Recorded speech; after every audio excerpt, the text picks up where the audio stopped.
नमस्ते। योग समन्वय, इसमें जो पहला भाग है कंडीशंस ऑफ सिंथेसिस। समन्वय किस आधार पे किया जाएगा, क्या उसकी आवश्यकताएं हैं। तो उसमें 5 चैप्टर हैं। हम लोग दूसरे चैप्टर को आज पढ़ेंगे सार रूप में, द 3 स्टेप्स ऑफ नेचर। अब इसमें 2 कीवर्ड्स हैं और वो क्या है। एक तो पहले चैप्टर में लाइफ एंड योग, श्री अरविंद बताते हैं कि योग क्या है। अगर एक शब्द में कहा जाए तो कॉन्सेंट्रेटेड इवोल्यूशन। कॉन्सेंट्रेटेड इवोल्यूशन यानी कि वह विकास जो प्रकृति में धीरे धीरे हो रहा है, वही विकास जब द्रुत गति से सचेतन रूप से हम करते हैं तो वो योग हो जाता है। तो इससे इस तरह से जब हम योग को देखते हैं तो वो कोई एक एबनॉर्मल सी प्रोसेस नहीं है। वो जो जीवन में हो रहा है, चल रहा है, लेकिन सबकॉन्शियसली हो रहा है। हम उसके प्रति सचेत नहीं हैं। तो अब इसमें हम बहुत सुंदर जो श्री कृष्ण गीता में बताते हैं उससे कितना सुंदर कनेक्ट होता है कि जब अर्जुन कहते हैं कि अरे आप कौन हैं, ये सब मुझे बता रहे हैं, तो कहते हैं मैंने ये योग सबसे पहले विवस्वान को दिया है। विवस्वान कौन है? सन गॉड है, जहाँ से सोलर डायनेस्टी प्रारंभ होती है। तो कहते हैं विवस्वान को मैं तो था नहीं, और आप भी कहाँ से थे, आप तो अभी आए हो। तो कहते हैं ऐसा कोई भी समय नहीं था जब तू नहीं था और मैं नहीं था, लेकिन तू भूल गया है, विस्मृत हो गया है, मुझे याद है। अब विवस्वान सन गॉड, यानी वहीं से ये पहला एक हिंट है कि धरती के अंदर सूर्य देव, अगर हम उस तरह देखें भारतीय संस्कृति के हिसाब से, पृथ्वी के साथ मिल करके योग हो रहा है इसमें। और योग का अगर मूल प्रयोजन है जड़ प्रकृति का एसेंशन के द्वारा, उठते उठते उठते विकास क्रम के द्वारा ईश्वर से मिलना। लेकिन अब अंतर ये है कि ईश्वर से मिलना योग, ये तो हम लोग सब कहते हैं। तो इसमें नई बात क्या है? नई बात ये है कि आत्मा का परमात्मा से मिलना, ये तो हम जानते हैं। लेकिन जब जड़ प्रकृति की बात होती है तो वो अगर अचानक मिल जाएगी ईश्वर से तो वो समाप्त हो जाएगी, बिकॉज उसको तैयार होना एक लंबी प्रोसेस है। और इसको इस तरह से हम देख लें कि एक बच्चा स्कूल में गया तो माता जी ने, उसके माता पिता ने कंसीव किया हुआ है कि मैं बच्चा बड़ा होगा तो मान लीजिए कि एक नोबेल बच्चा बनेगा, बहुत श्रेष्ठ बनेगा, या डॉक्टर बनेगा, इत्यादि इत्यादि।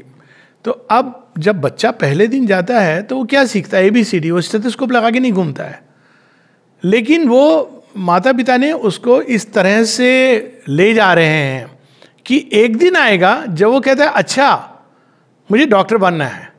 तो ये नहीं कि ये कोई बहुत अच्छी बात है माता पिता को इस तरह से प्राइम करना, लेकिन एक उदाहरण के तौर पर कि एक लंबी तैयारी होती है जब हमें नहीं पता होता है कि हमारा लक्ष्य क्या है, हम क्यों हैं, क्या हो रहा है, लेकिन एक विकास चलता रहता है। बच्चे के सारे अनुभव स्कूल में, कभी वो गिर पड़ता है, उठता है, मरहम पट्टी होती है, पास होता है, फेल होता है, घर में कैसे व्यवहार होता है, समाज में कैसा व्यवहार होता है, इन सब के थ्रू उसकी एक लर्निंग प्रोसेस चलती है। लेकिन एक समय आता है जब ये सारी लर्निंग एक बहुत ही कंसंट्रेट होके, क्योंकि जिस दिशा में उसको जाना है अब वहाँ पे वो काम आएगी।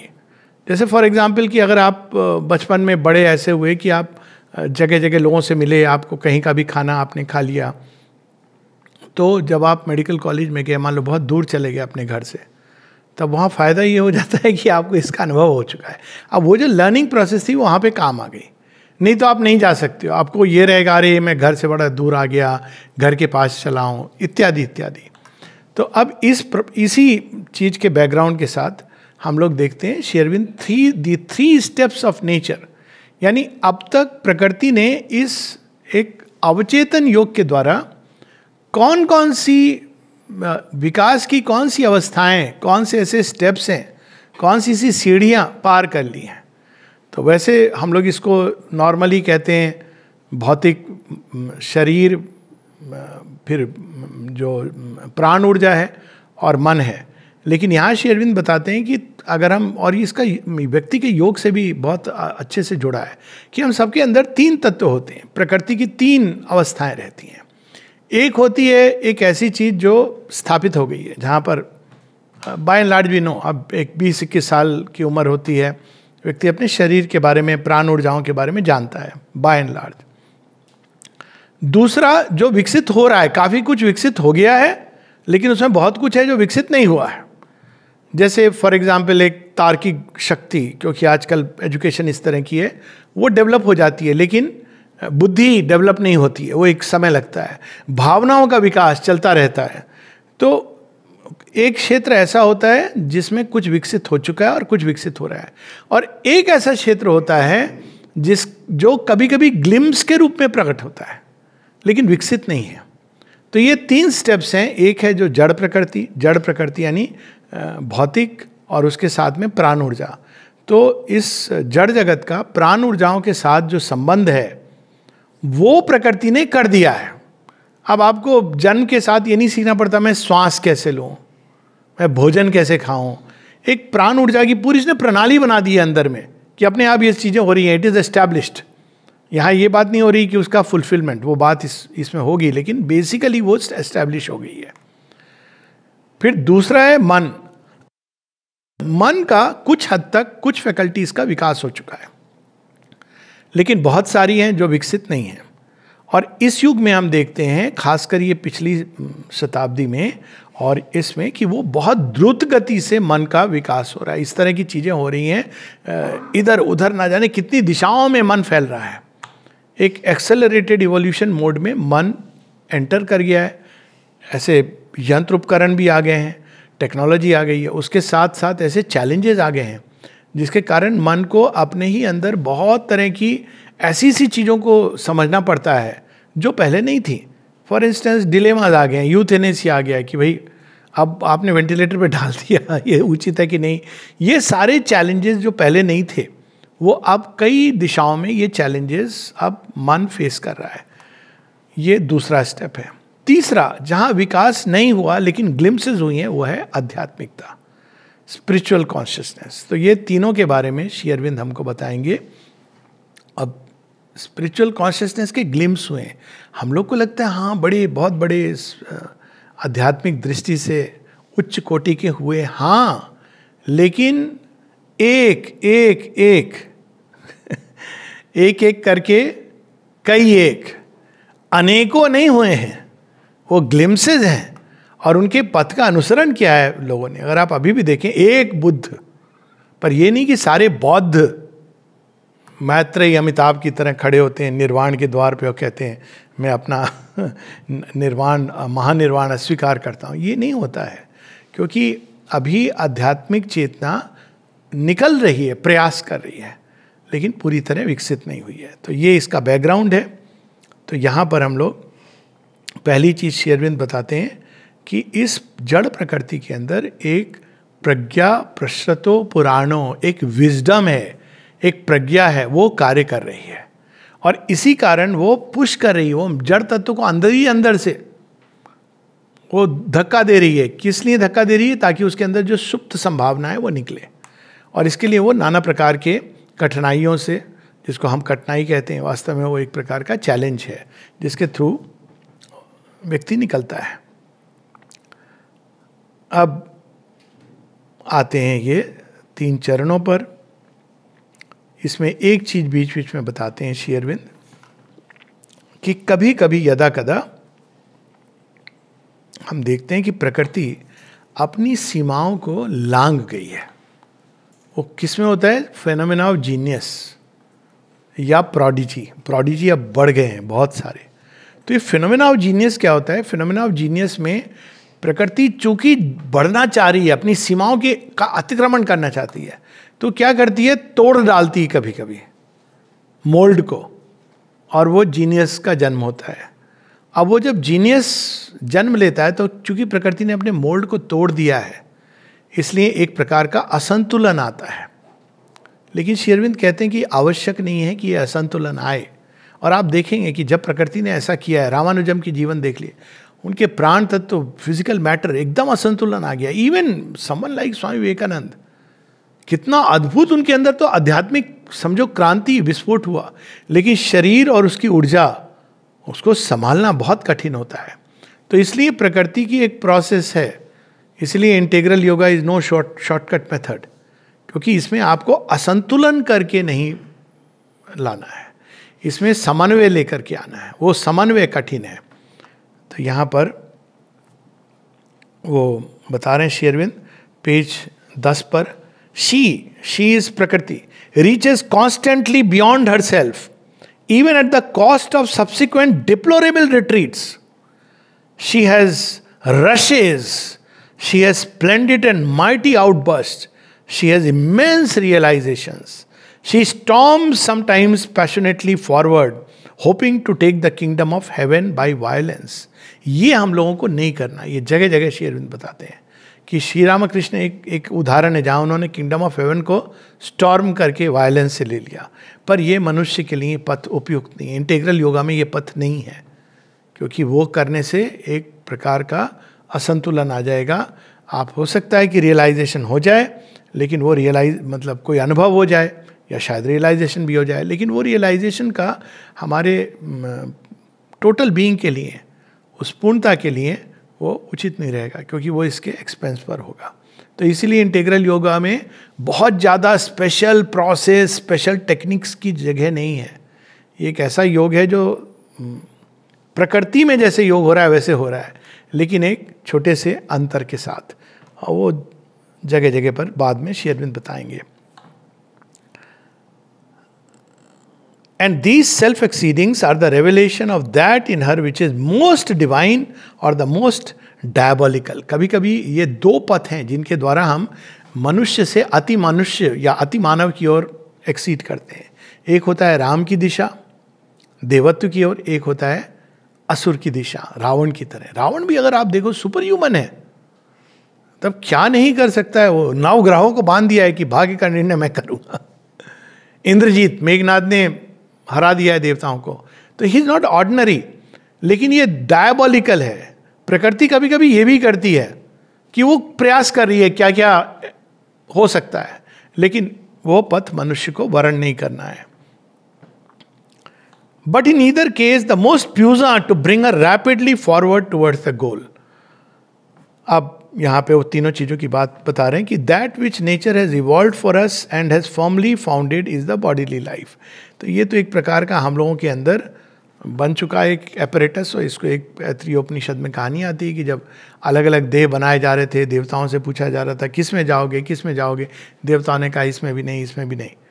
फिर जब मनुष्य बना तो उसने कहा ये ठीक है, यहाँ में जाऊँगा. अब मनुष्य का जो रूप फॉर्म बना है और उसके अंदर जो स्नायु तंत्र है, जो उसके अंदर सिस्टम है, अगर हम इसको देखें तो सच में बना ही वो फॉर्म इस तरह से है कि ये कहीं ना कहीं प्रतिनिधित्व करता है, एक सांकेतिक रूप में वो दिखाता है कि मनुष्य का प्रयोजन क्या है.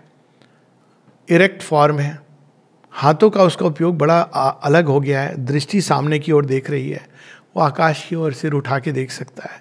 तो ये जो है वो अलग बात है. कई लोगों की ना रीढ़ की हड्डी होती है, ना वो उनको झुक के चलने की आदत होती है, लेकिन वास्तव में मनुष्य बना है सामने देखने के लिए, भविष्य की ओर.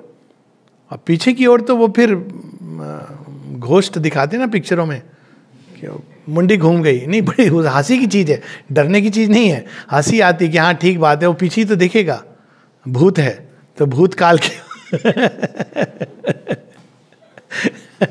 तो ये, लेकिन ये बन चुका है. वो जो उपनिषद की कथा है वो बता देते हैं. और एक प्राण तत्व और शरीर के बीच में एक प्रकार का वर्किंग बैलेंस बना दिया है. अगर आप बहुत ज़्यादा छेड़छाड़ नहीं करें शरीर के साथ तो जेनेटिक आपका हेरिडिटी ठीक है, जीन्स सब ये सब बना चुकी है प्रकृति, तो आप एवरेज 75, 80, 85 तो खींच ही लेगा व्यक्ति.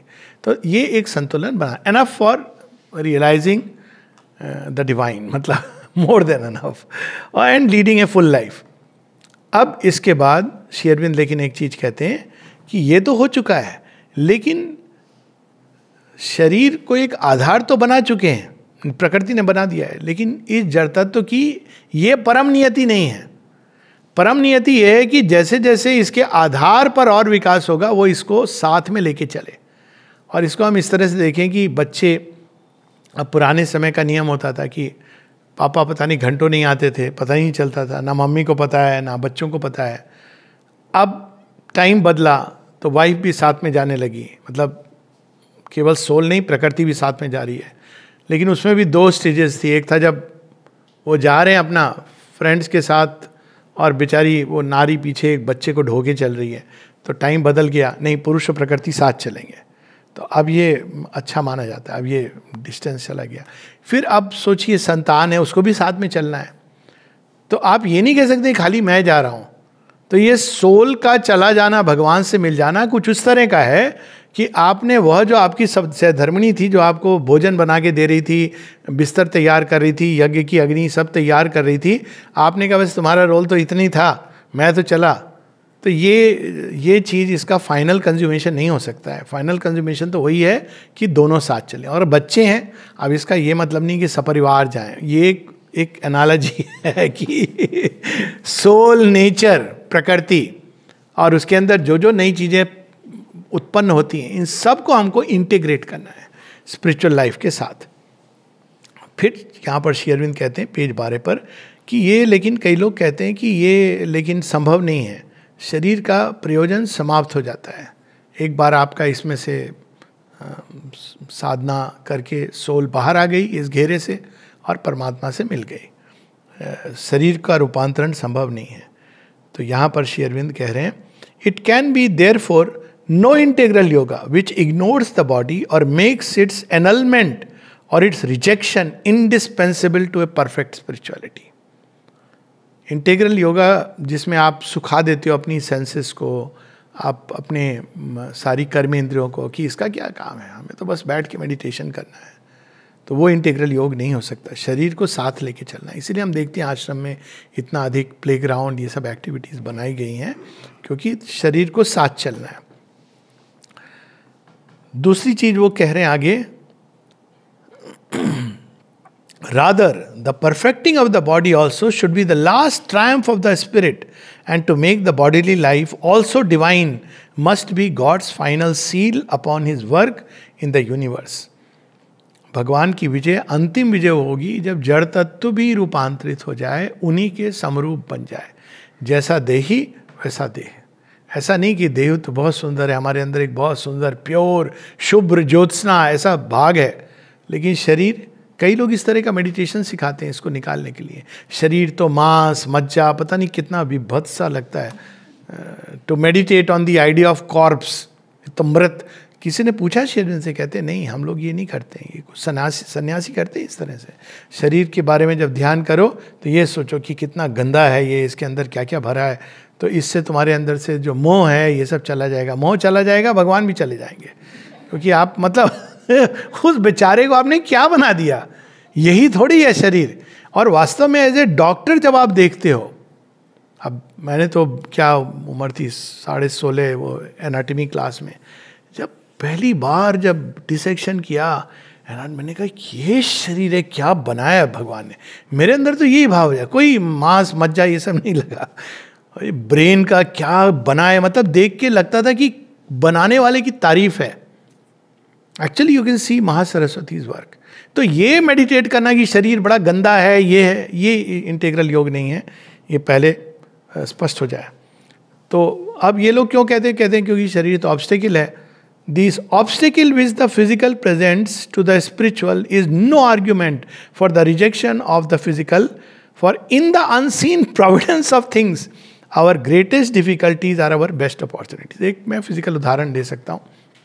कई लोग कहते हैं अरे बच्चे बड़ा झंझट होते हैं, ठीक बात है, एक लेवल पर आप कह सकते हैं, लेकिन जितना तुम बच्चों से सीखते हो ना, आई टेल यू, आपको धैर्य सिखा देंगे, आपको सिखा देंगे कि क्षमा क्या होती है। आपकी पूरी योग साधना करा सकते हैं बच्चे। मैं अगेन ये नहीं कहने का मतलब है कि have children to do yoga, लेकिन एक उदाहरण है कि वो वही जो डिफिकल्टी है आपके जीवन में बहुत कुछ एक परिवर्तन ला सकती है जो अदरवाइज आपके लाइफ में नहीं आता। मैरिज को कहते हैं ऑब्स्टेकल, लेकिन शादी के पहले वो क्या होता है कि हम तो स्वच्छंद हैं। तो जब शादी होती है तो पता चलता है कि आप स्वच्छंद हो लेकिन आप स्वतंत्र नहीं हो। तो अब आपको स्वतंत्रता सीखनी है, तो योग साधना। अगेन इसका मतलब ये नहीं कि marry and do yoga through marriage, लेकिन एक उदाहरण के तौर पे कि डिफिकल्ट है, लेकिन प्रोविडेंस ने कोई चीज़ अगर बनाई है, शरीर बनाया, तो उसके पीछे कुछ सहज रहस्य छुपा है। A supreme difficulty is nature's indication to us of a supreme conquest to be won and an ultimate problem to be solved. It is not a warning of an inextricable snare to be shunned or of an enemy too strong for us from whom we must flee. ये महामंत्र को लिख के रख लेना चाहिए, ये तो पूरे योग में अंत तक काम आता है।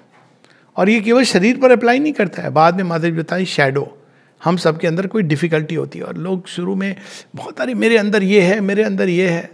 माता जी बताती हैं वही तुम्हारा पथ भी है, तुम्हें ये कठिनाई दी गई है, जिस दिन तुम इसको कर लोगे पार, तुमको भगवान मिल जाएंगे। अब कई लोग हैं जो उसको स्नेयर समझ के ये तो जाल है, जाल बनाने वाला भी कोई साधारण नहीं, इसीलिए श्री अरविंद कहते हैं यू कैन स्ले मोह, यू कैनॉट स्ले माया। भगवान की माया है, उन्होंने एक प्रयोजन से ये चीज़ें बनाई है और आपको उसको समझना है, उसी को सुंदर करते जाना है, ताकि आप अंत में उससे काट के नहीं बाहर निकलना है, उसको रिजॉल्व करते हुए निकलना है।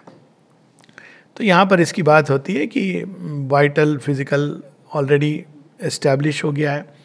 अब आते हैं मेंटल लाइफ पर, पेज 12 के अंत में। द मेंटल लाइफ दस evolving in man is not Indeed, या इसके पहले थोड़ा कुछ पंक्तियां पहले कि मन के ऊपर अब आते हैं, मन का विकास जो हो रहा है। अब मन के बारे में श्री अरविंद बताते हैं, he has in him not a single mentality but A double and A triple, the mind material and nervous, the pure intellectual mind which liberates itself from the illusion of the body and the senses, and a divine mind above intellect which in its turn liberates itself from the imperfect modes of the logically discriminative and imaginative reason. कम से कम 3 layer हो, बहुत उसके विस्तार। एक हिस्सा मन का है जो पूरा पशुत्व में धंसा हुआ है। वो मन क्या कहता है, हमको उसने चोट पहुंचाई, हम नहीं पहुंचाएंगे, हम उससे घृणा नहीं करेंगे, क्रोध नहीं करेंगे। ये एक पार्ट है जो एनिमल की तरह, डायनासोर है, एक्सटिंक्ट नहीं हुआ, रात को जाग जाता है, या पड़ोसी अगर कुछ कह देता है तो डायनासोर जिंदा हो जाता है। एक दूसरा भाग है, ये होता है एक्चुअली ब्रेन के अंदर ये 3 लेयर है। एक को कहा गया है रेप्टिलियन ब्रेन, इसको कहा गया है रेप्टिलियन ब्रेन। दूसरा लेयर है mammalian brain, mammalian brain last में आता है, उसके अंदर ये तर्क शक्ति। अब इसी का विकास होते होते मनुष्य के अंदर एक कैपेसिटी हो जाती है, आ जाती है। जैसे आपने देखा होगा, विचारों में व्यक्ति इतना मग्न हो गया कि भूख प्यास से परे चला गया। अब उसमें एक कैपेसिटी होती है कि अपने आप को वो भौतिक जड़ तत्व से डिटैच कर ले। तो एक मन है जो सारे दिन भोजन का सोच रहा है, और दूसरा है भोजन खा रहा है, जब आ रहा है भोजन तो एंजॉय भी कर रहा है, लेकिन वो भोजन में लिप्त नहीं है, वो अपने को अलग कर सकता है। तो एक दूसरा मन है, और वो अलग करके चीज़ों को देखने लगता है। वो देखता है कि नहीं, क्रोध तो मेरा उचित नहीं है, चाहे अगले बंदे ने कुछ भी किया हो। तो ये एक दूसरा डेवलपमेंट हुआ। इसके परे डिवाइन माइंड या सुपरामेंटल जीवन है, जो इन दोनों के परे है, जहाँ से सत्य स्वयं प्रकट होता है दृष्टि के सामने। तो इन तीनों की बात करते हैं श्री अरविंद, और फिर बताते हैं कि in the just idea of the ancients, man is essentially the thinker, the manu, the mental being who leads the life and the body. मन प्राण शरीर नेता, इसकी बात कर रहे हैं, not the animal who is led by them. तो मनुष्य वास्तव में किसको कहा जाता है, जब कोई व्यक्ति केवल अपने पशुत्व से नहीं लेड हो रहा है, मुझे अच्छा नहीं लगा रिएक्ट कर दिया। तो पशु भी करते हैं, मुझे ये चीज़ अच्छी लग रही है, मैं इसको कैसे, मुझे भूख लगी है मैं खा लूँगा। और ये हर लेवल की भूख होती है, ये बहुत बड़ी कॉरपोरेट कंपनी में हो सकती है, ये भूख है मैं हड़प लूँगा। लेकिन एक मनुष्य कब बनता है, जब वो कहता है नहीं ये भूख लग रही है लेकिन ये उचित है कि अनुचित है, जब उसका मन लीड करता है, ये मुझे करना चाहिए कि नहीं करना चाहिए। तो यहाँ पर ये दूसरी चीज़ की बात करते हैं। और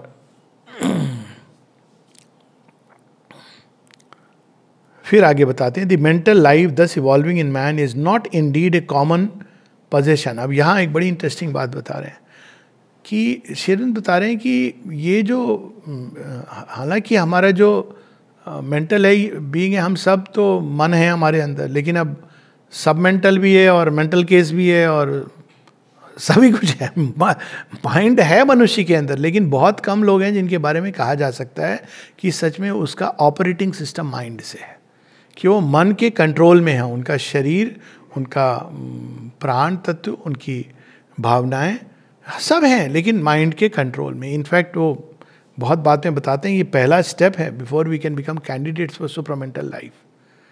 तो अधिकतर तो बस जहां बहाव उसको मेरा मन कह रहा है, मन नहीं कह रहा है, अंदर पशु कह रहा है, मन उसका जस्टिफिकेशन दे रहा है, तो बहुत कम है। लेकिन साथ में ये भी बताते हैं श्री अरविंद कि लेकिन इसकी संभावना पूरी रेस के अंदर है।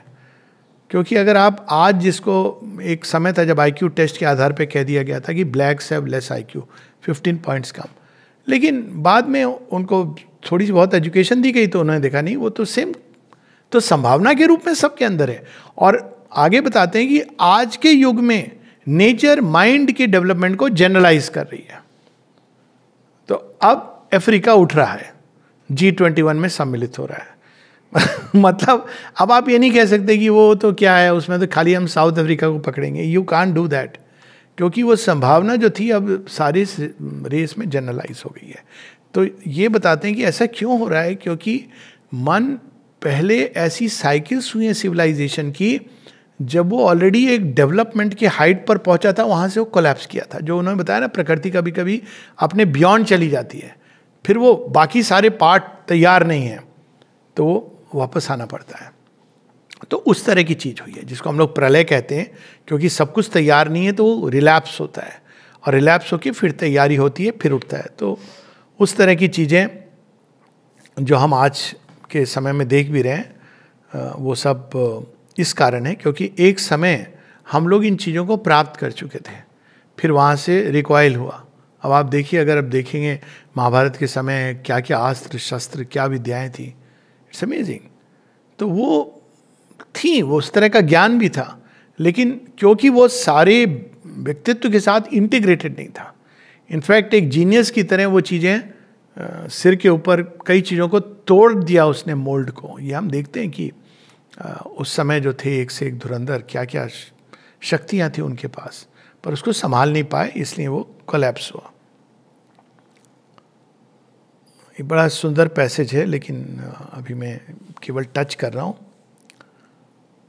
यहाँ पर बस ये बता रहे हैं, moreover the whole trend of modern thought and modern endeavour reveals itself to the observant eye as a large conscious effort of nature in man to effect a general level of intellectual equipment, capacity and further possibility by universalizing the opportunities which modern civilization affords for the mental life. तो एक बड़ी interesting किताब आई थी, The Earth is Flat. अब earth is flat is not कि भाई naturally धरती चपटी है, लेकिन फ्लैट इन द सेंस अभी कोई डिस्कवरी कहीं पर होती है वो एकदम आग की तरह फैल जाती है, और उसका अच्छा बुरा एक पार्ट है, लेकिन मेंटल लाइफ डेवलप हो रही है। तो अब बच्चे व्हाट्सएप करेंगे, कंप्यूटर पे जाएंगे, लेकिन इसके द्वारा क्या हो रहा है, वो इंफॉर्मेशन प्रोसेसिंग बहुत फास्ट हो रही है उनकी। ये मेंटल लाइफ का डेवलपमेंट है, ठीक है। अभी वो स्पिरिचुअल लाइफ के लिए शायद वो डिफिकल्ट चीज़ है, लेकिन जब स्पिरिचुअल लाइफ डेवलप करेगी इसके आधार पर, तब आप देखिए कि एक बहुत ही वाइड सपल माइंड होगा जिसको यूज कर सकती है फॉर इट्स परफेक्शन। एआई की बात नहीं कर रहा हूँ, एआई हमें लेजी बना रहा है। एआई इज नॉट है, एआई में आप क्या कर रहे हैं, क्या क्या माइंड का डेवलपमेंट हो रहा है। जो बना रहा है उसने बना दिया, उसके बाद आप चैट जीपीटी में डाल रहे हो कि मेरा ऐसे लिख दो। So let us not confuse mental development with just any kind of machinery. हाँ, बनाने वाले का विकास हुआ है जो एआई का प्रोग्रामिंग कर रहा है, पर जो यूज कर रहा है, तो ऐसी कई सारी साइंस की डिस्कवरीज हुई हैं जहाँ बनाने वाले ने जो भी डिस्कवरी की, लेकिन वो जो साधारण जनरल मनुष्य है, एवरेज मनुष्य, उसके लिए वो अच्छी नहीं रही। अब हम लोग कार में जाते हैं, पार्क में जा करके फिजिकल एक्सरसाइज करते हैं। पहले कुएं से पानी खींच लेते थे, सुबह फूल चुनने जाते थे, तो इस तरह की चीजें हैं। अब तीसरी चीज बता रहे हैं, the assertion of a higher than the mental life in the whole is the whole foundation of Indian philosophy and its acquisition and organisation is the venerable object served by the methods of yoga. योग, अध्यात्म मन की एक चीज नहीं है। ये एक सबसे बड़ी कंफ्यूजन वेस्टर्न वर्ल्ड में है कि स्पिरिचुअलिटी और मेंटालिटी में वो भेद नहीं करना जानते, तो उसको मन की एक प्रोसेस समझ लेते हैं। Intuition, hyper processing of the mind, पुस्तक आई थी blink. No, it is not. Intuition एक अलग चीज है, वो ऐसा प्रतीत होता है, लेकिन it is not hyper processing of the mind in ultra fast way, क्योंकि वो नहीं समझ पाते कि मन के परे भी एक चेतना की भूमि है। तो यहाँ पर श्री अरविंद ये हमको संकेत दे रहे हैं।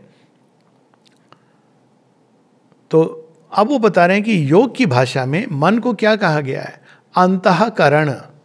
जैसे शरीर एक बाहरी इंस्ट्रूमेंट है, मन भी इंस्ट्रूमेंट है, लेकिन किसका इंस्ट्रूमेंट है, स्पिरिट का इंस्ट्रूमेंट है।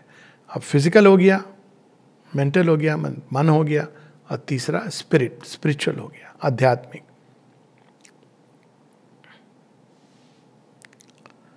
और यहाँ फिर वही बात कि जैसे मन विकसित होता है, वो शरीर के लिए एक नई तरीके से ऑर्गेनाइज करता है। सही और गलत वो दूसरी बात है, इंस्टिंक्ट पर नहीं चलता है, मन अपने हिसाब से।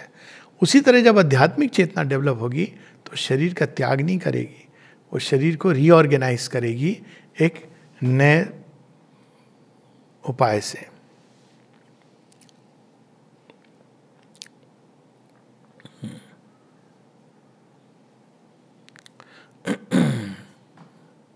और थोड़ा सा उसकी ओर संकेत करते हैं कि इस तरह की हमारे अंदर फैकल्टीज़ हैं जो कभी कभी निकल करके सामने आती हैं, और ऐसा प्रतीत होता है कि मन के अंदर ऐसी संभावनाएं हैं। उसमें विशेष रूप से वो कहते हैं इंस्पिरेशन, इंट्यूशन, रेवलेशन।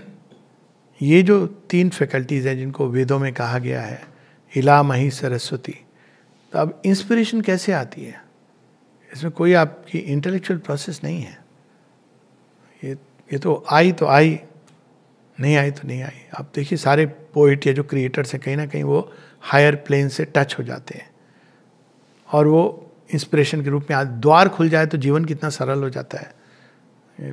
ये भी फैक्ट है कि श्री अरविंद कहते हैं गैली स्लेव लेबर, ये समाप्त हो जाता है। तो मन के अंदर भी नई संभावनाएं जो धीरे धीरे प्रकट होंगी, और इन संभावना का जो अल्टीमेट रूप है वो सुपर माइंड में मिलता है। तो जब स्पिरिचुअल माइंड की भूमि पर हम जाते हैं तो इंस्पिरेशन, इंट्यूशन, रिवलेशन के रूप में ये प्रकट होती हैं, जैसे वैदिक ऋषियों को थी। लेकिन जब हम सुपर माइंड में प्रवेश होता है, या जैसे जैसे वो रूपांतरण होता है, तो इन तीनों का जो एक्शन है परफेक्ट हो जाता है। तो ट्रुथ विजन डायरेक्ट, अब और वो समग्रता से देखता है। It is intuition is still एक फ्लैश है लाइट का, लेकिन एक छोटा सा फील्ड दिखा रहा है। जितना दिखा रहा है सही दिखा रहा है, लेकिन समग्रता में नहीं दिखा रहा है। तो ये सब कुछ श्री अरविंद हम लोगों को बताते हैं, और उसके बाद फिर अंत में कहते हैं कि ये जो मन के परे और सुपर माइंड के नीचे ऐसे क्षेत्र हैं जहाँ पे बहुत सारी डैजलिंग नई संभावनाएं प्रकट होने लगती हैं। उसके बारे में वो कहते हैं, मतलब ये कि मन का विकास अभी पूरा नहीं हुआ है, मन का कुछ हद तक विकसित हुआ है और बहुत कुछ होना है। So dazzling is even a glimpse of this supreme existence and so absorbing its attraction that once seen we feel readily justified in neglecting all else for its pursuit। अब वही बात हो रही है, शरीर मन इसका क्या, ये बच्चे अब तो देख लिया परम तत्व को। Even by an opposite exaggeration to that which sees all things in mind and the mental life as an exclusive ideal, mind comes to be regarded as an unworthy deformation and a supreme obstacle, the source of an illusory universe, a negation of the truth, and itself to be denied and all its works and results annulled if we desire the final liberation। तो जैसे मन देखता है ना शरीर की ओर, ये क्या, ये देखो ये आदमी तो केवल शरीर में लिप्त है, मन। उसी तरह से स्पिरिट भी, जो स्पिरिचुअल लाइफ भी कई बार मन को देखने लगती है, ये तो इंटेलेक्चुअल है। आश्रम में खास कर कोई बोले आप बड़े इंटेलेक्चुअल हो, मतलब वो आपको पीछे से एक बड़ा क्रिटिसाइज करने का बड़ा सिंपल तरीका है, ये तो स्कॉलर है, स्कॉलर तो बड़ा इंटेलेक्चुअल है। मतलब जो कहा नहीं जा रहा है केवल इंटेलेक्चुअल है, इनको आता कुछ आध्यात्मिक अनुभव नहीं है लेकिन ऐसा कोई रूल नहीं है, ये हम लोग की मन का भ्रम है कि एक इंटेलेक्चुअल स्पिरिचुअल नहीं हो सकता। बल्कि एक स्पिरिचुअल व्यक्ति अगर इंटेलेक्चुअल फील्ड में आता है, आप देखिए हमारे यहाँ जो व्यास की कृति है, वाल्मीकि की कृति है, कालिदास की कृति है, स्वामी विवेकानंद, स्वयं श्री अरविंद, तो ये जो हम एंटागोनिज्म करते हैं ये हमारी भूल है। तो ये कहते हैं Shri Aurobindo, but this is half truth which errs by regarding only the actual limitations of mind and ignores its divine intention. The ultimate knowledge is that which perceives and accepts God in the universe as well as beyond the universe. The integral yoga is that which, having found the transcendent, can return upon the universe and possess it, retaining the power freely to descend as well as ascend the great stair of existence. ईश्वर कोटि, जैसे ईश्वर किसी भी stair पे आ जाता है, लेकिन ईश्वर रहता है। ईश्वर तो सब जगह है, लेकिन कॉन्शियस रहता है। वो मिट्टी में भी जा रहा है तो वो जानता है मैं ईश्वर हूं। तो यह संभावना वो मनुष्य के अंदर है। Thus that use must depend on its place in the ascent and in the return. We perceive then these three steps in nature: a bodily life which is the basis of our existence here in the material world, a mental life into which we emerge and by which we raise the bodily to higher uses and enlarge it into a greater completeness, and a divine existence which is at once the goal of the other two, and now comes the and returns upon them to liberate them into their highest possibilities. तो इस जैसे mind ये नहीं कि body को छोड़ देता है, वो उसके ऊपर आता है, उसको अवेकन करता है, बहुत सी चीज़ों को बताता है कि ये ऐसे होती हैं। लेकिन ये दादी जी का जो नुस्खा है ना, इसका सत्य है, उसको तुम एक नए ढंग से अप्लाई कर सकते हो। तो माइंड आया फिजिकल लाइफ पर और उसको उसने मॉडिफाई किया। उसी प्रकार से स्पिरिचुअल लाइफ वापस आती है और मेंटल लाइफ को भी लिबरेट करती है उसकी सीमाओं से, और अंततः फिजिकल को भी लिबरेट करके, regarding none of them as either beyond our reach or below our nature, and the destruction of none of them as essential to the ultimate attainment, we accept this liberation and fulfillment. ये योग केवल मुक्ति का मार्ग नहीं है, परिपूर्णता। We accept this liberation and fulfillment as part at least and a large and important part of the aim of yoga. यहाँ पर एक सुंदर सी भूमिका, ऐसे धीरे धीरे श्री अरविंद हम लोग को हाथ पकड़ के ले जाएंगे।